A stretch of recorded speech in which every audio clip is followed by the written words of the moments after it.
Hindustani Awam Morcha secular को एक कम से कम एमएलसी का पद मिलना चाहिए। कार्यकर्ताओं का सवाल है, किसी भी पार्टी से हमारे कार्यकर्ता सभी जिलों में कमज़ोर नहीं हैं। देखिए, मांग तो बहुत पहले से हमारी है कि भाई हम 5 विधायक हैं, एक एमएलसी भी हैं, मंत्री भी हैं, भारत सरकार में हैं, और जहां तक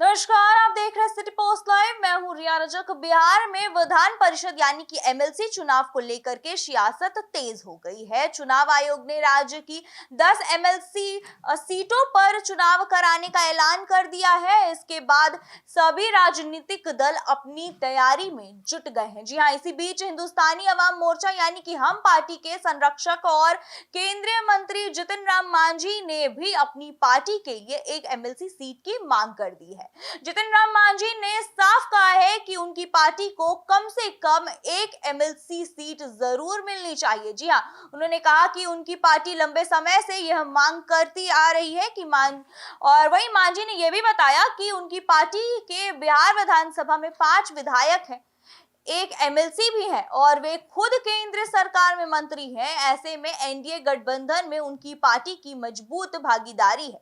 उन्होंने कहा कि उनकी पार्टी के कार्यकर्ता भी काफी सक्रिय हैं। एनडीए के हर कार्यक्रम में हम पार्टी के कार्यकर्ता बढ़ चढ़कर हिस्सा लेते हैं। मांझी ने कहा कि विधानसभा चुनाव से पहले हुए कई कार्यक्रमों में उनकी पार्टी के लोग ने बड़ी संख्या में भाग लिया है, इसलिए उनकी पार्टी को नजरअंदाज नहीं किया जाना चाहिए। मांझी ने कहा कि वे इस मुद्दे को लेकर के एनडीए के बड़े नेताओं के सामने रखेंगे।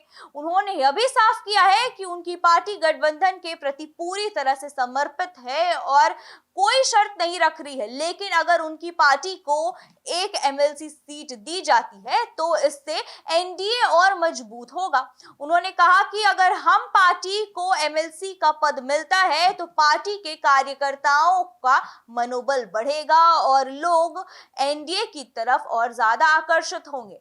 इससे गठबंधन को चुनाव में फायदा मिलेगा। मांझी ने कहा कि यह सिर्फ उनकी पार्टी के हित में नहीं बल्कि पूरे एनडीए के हित में है।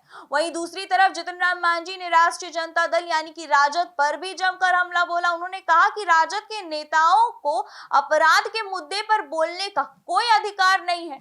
मांझी ने कहा कि बिहार की जनता सब जानती है कि पहले के समय में राज्य की कानून व्यवस्था कैसी थी। उन्होंने कहा कि जो भी अपराध करेगा उनके खिलाफ सख्त कार्रवाई होगी। उन्होंने एनडीए सरकार की कानून व्यवस्था की तारीफ करते हुए कहा कि अपराधियों पर लगातार कार्रवाई की जा रही है। मांझी ने यह भी कहा कि बिहार की जनता पुराने दौर को नहीं भूल सकती। मांझी के इस बयान के बाद बिहार की राजनीति और गर्म हो गई है। जी हां, एक तरफ एमएलसी चुनाव को लेकर के सीटों की मांग शुरू हो गई है तो दूसरी तरफ नेताओं के बीच आरोप प्रत्यारोप का दौर तेज हो गया है। आपकी क्या राय है, हमें कमेंट बॉक्स में जरूर बताइएगा। देखते रहिए सिटी पोस्ट लाइव। तब तक के लिए धन्यवाद।